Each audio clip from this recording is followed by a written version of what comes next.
Hello, my friends. This is Lynda Lippin, and welcome to the Pilates Goddess podcast.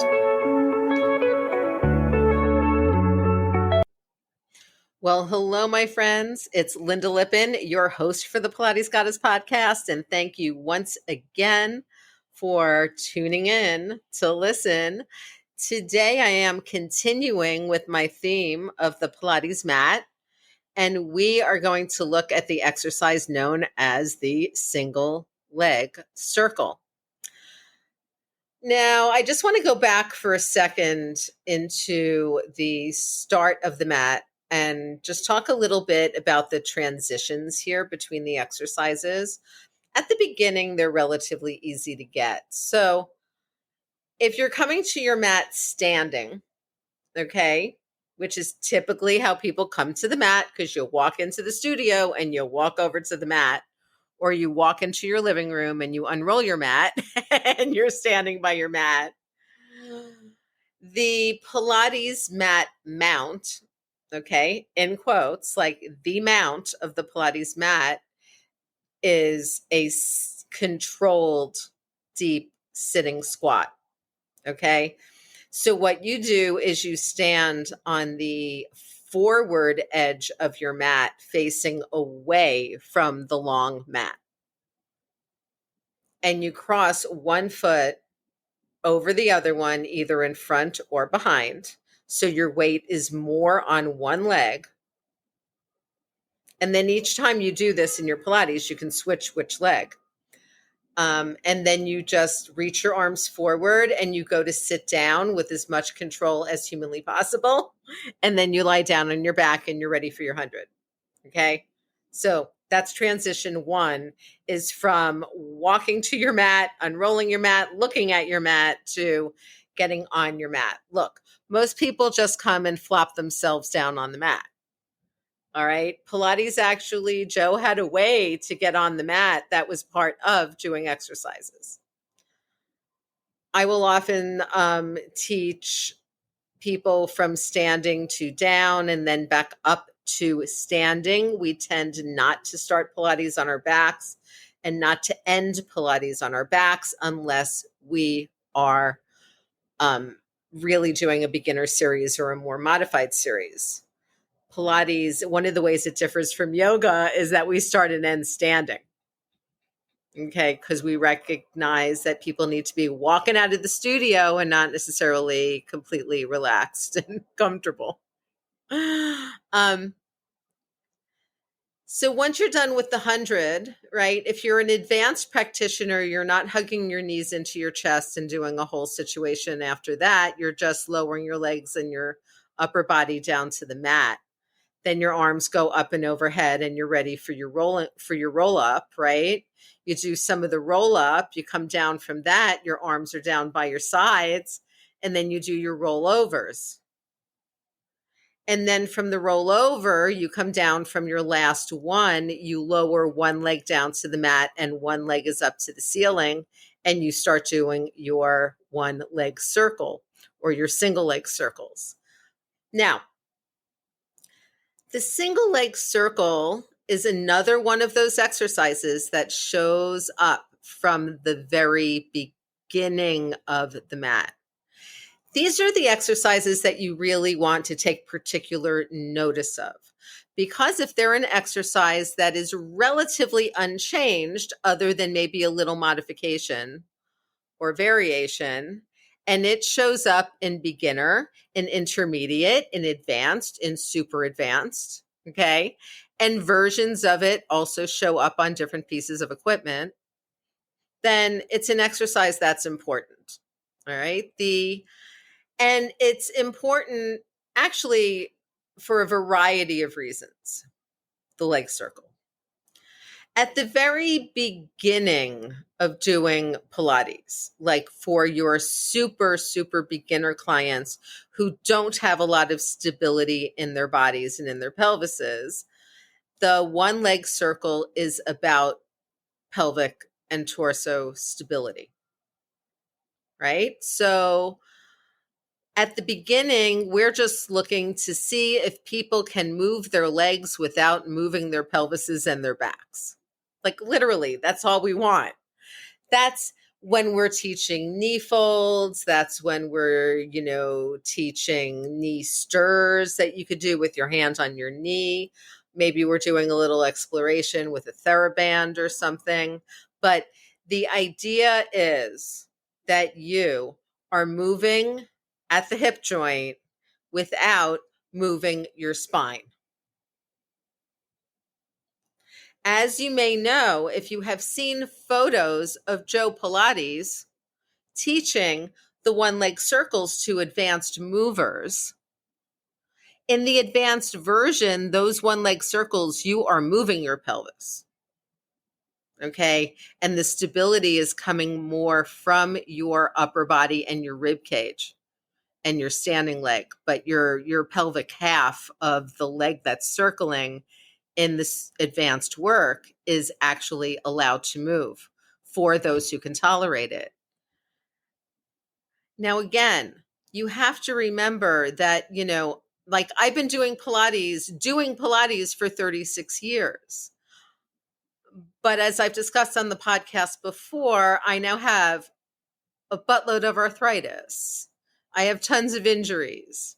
I have hip issues. I've got knee issues. I just got stuff going on. And so with the way my sacroiliac joint is, which is extraordinarily hypermobile, I still work even a large advanced single leg circle on a working stability. Okay, because that's what my body needs from that exercise. If I go to move that one half of my pelvis around a little bit more, doing the advanced version of the one leg circle, I end up in pain. All right, I'm trying to stave off having my left hip replaced for as long as I can. And doing that, and also knowing that I have a little bit of bone loss and I've got arthritis in my spine, I stay very steady and stable through my lower back and pelvis. And what I'm going to encourage you to do, if you're listening to this, whether you've been teaching for a while or not, is I want you to think about the clients that you're teaching. So if you tend to teach larger group classes, or you're teaching a lot of new clients, maybe not always new to exercise and Pilates, but new to you and your way of teaching and the way you have it organized in your brain, I recommend teaching stable pelvis movement at the hip. That will be challenging for a full class. That will be safe for everybody. Now, if you know your clients, you know they're advanced, and you know that moving one half of their pelvis around for the leg circle is not going to cause them severe pain later, which it would do for me, then feel free to move within your own body and within your clients' bodies into doing the more advanced version of the one leg circle that you can see Joe doing and talking about in Return to Life. So let's go back to kind of the beginning. The one leg circle at the beginning, and for most humans, is about pelvic stability, and it's about getting differentiated movement at the ball joint of the hip. A couple of things to note anatomically is that the ball joint of the hip, i.e., where the hip actually moves from, okay, is more in line with the pubic bones of the pelvis than the hip bones. I'm going to say that again. Where your hips move from is in line with your pubic bones, not your hip bones. So if you are laying on your back or even sitting on a chair, and I invite you to, do this not in public, You're going to put your hands on your pubic bones, like put your hands down there, find your pubic bones, and then bring your hands just out to the side of your hip from where those bones are. And if you press into the side of your thigh there, kind of a little low side butt, you will actually feel where the bone, where your femur bone kind of sticks out a little bit. If you've looked at the pelvis and the femur anatomically, you see that the ball sits in the socket, right? And then there's a little stem that comes out to the side, and then the femur drops down from there, okay? That's what you're feeling kind of sticking out and moving if you have your hands, again, in line with your pubic bones, outside of your hip, and you start to move your legs. And you can actually feel it, the femur kind of spin a little bit from that greater trochanter. Now, teaching people this is huge, okay? And I'm going to tell you, I'm actually going to share with you right here, right now, how I very simply teach that in my, class pass filled mat classes. And this is what I do. I just start out with a little bit of pelvic tuck and arch, right? So they're doing a little supine cat and cow, but not as much involved in the upper back. I have them come to the middle, so they're in between the flexion and the hyperextension. And then I ask them to lift a knee into their chest. Once everyone's done that and their arms are down and their knees are as far in as they are going to pull them, I then say, so where's your back? Did you move your back to move your leg?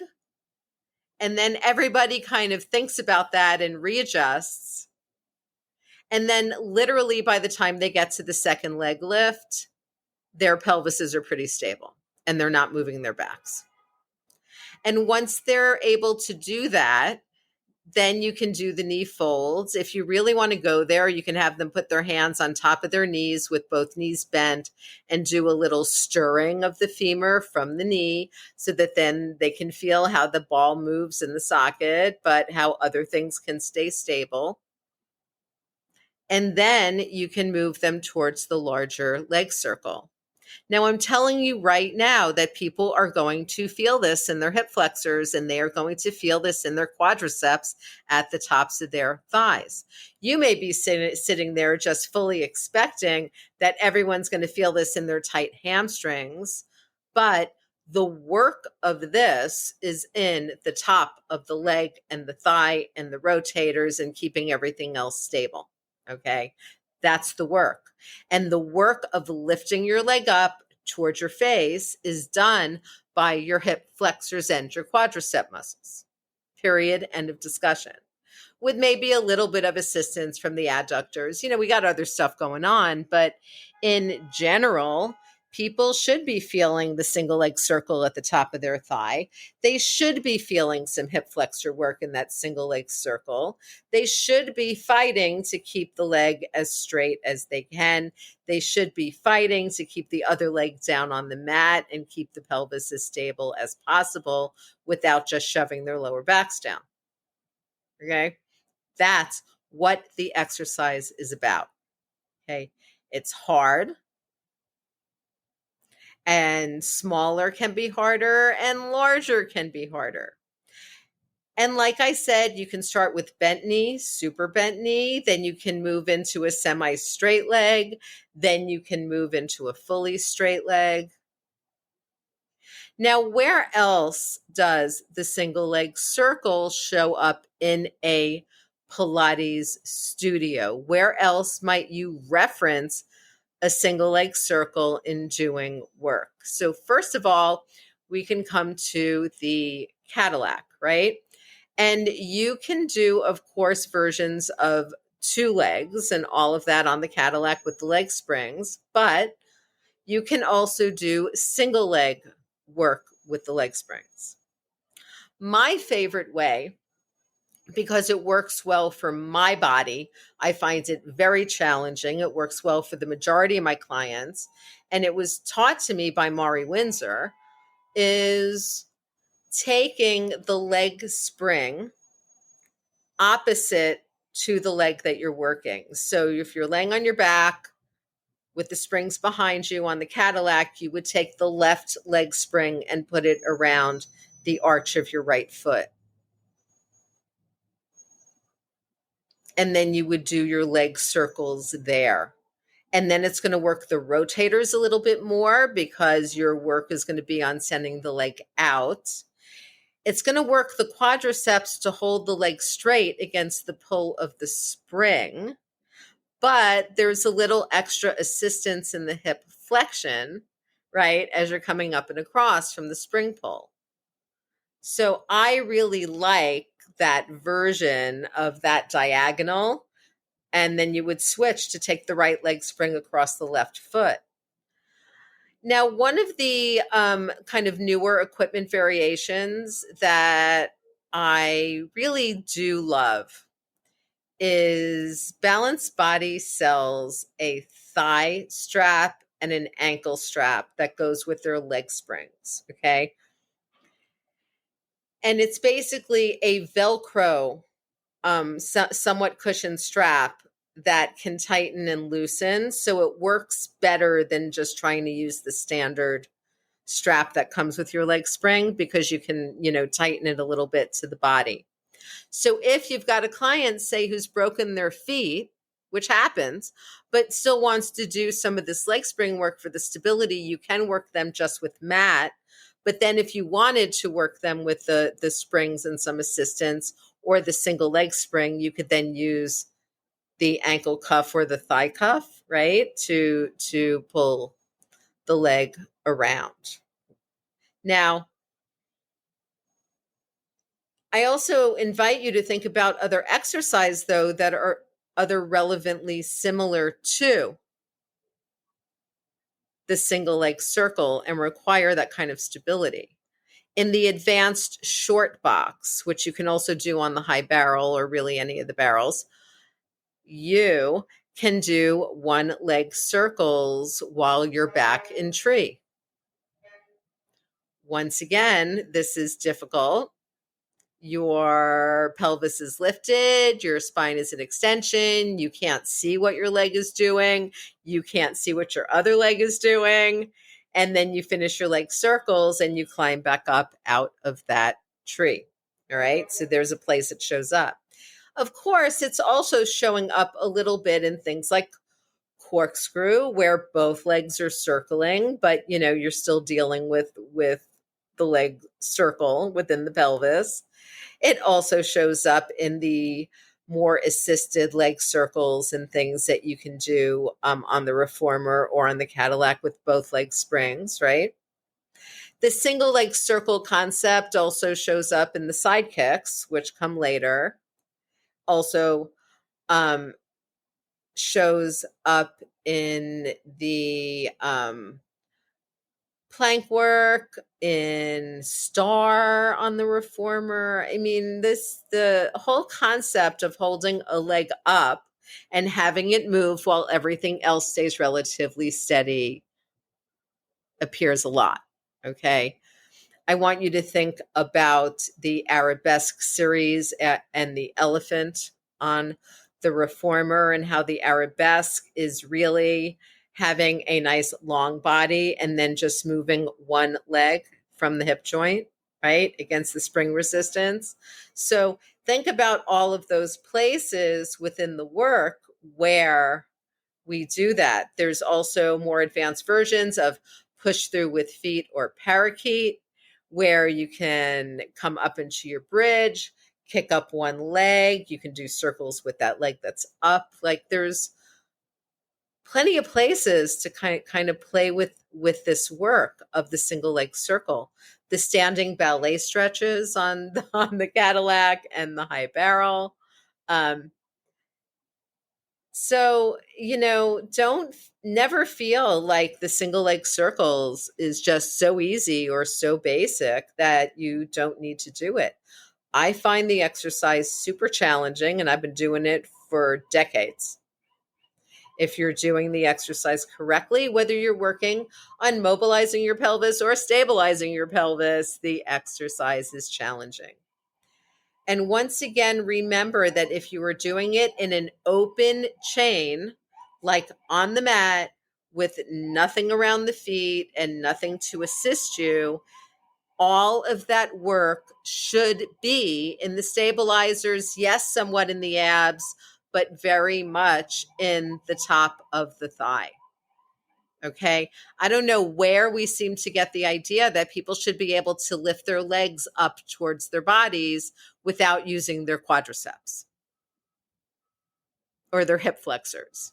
If you're lifting your leg into hip flexion, and especially if you're going into hip flexion with an extended knee, you're going to be working quads and hip flexors. And you should be, because frankly, that's going to help your clients do things outside of the studio. It's going to help them walk up and down ramps or hills. It is going to help them do stairs. It's going to help them step up and down from a curve. It's going to, or a curb. It's going to help them step over things. Okay. You need to be able to lift your legs and to straighten and bend your knees. And that, my friends, is what the single leg circle teaches. And it also teaches pelvic stability and torso stability at the same time. And even if you're allowing those hips to rock in the super advanced version, you are still keeping the other leg all the way down on the mat, and you are still keeping your rib cage and your shoulder girdle steady and stable. So there is stability going on even with a huge amount of pelvic and leg mobility. So my friends, as always, if you have any questions, you're going to ask me. You can contact me via social media. You can use the email link that is in the show notes, or just email me, Lynda@LyndaLippin.com. You can also go to PilatesGoddess.com, and from there, you can send me a message or a voicemail. If you love the podcast and you're getting something out of it, there are two things that it would be super helpful that you can do for me that cost nothing but a few seconds of your time. The first is share it with other Pilates teachers. Okay? If you know other Pilates teachers who just want a good deep dive into the basic mat exercises, along with the other 90-something episodes that I have already live here on the podcast, send them on over. And I would so appreciate it if you would leave a rating and a written review. You can leave a rating on Spotify. You can leave a rating on Apple Podcasts. You can leave a rating on Podchaser.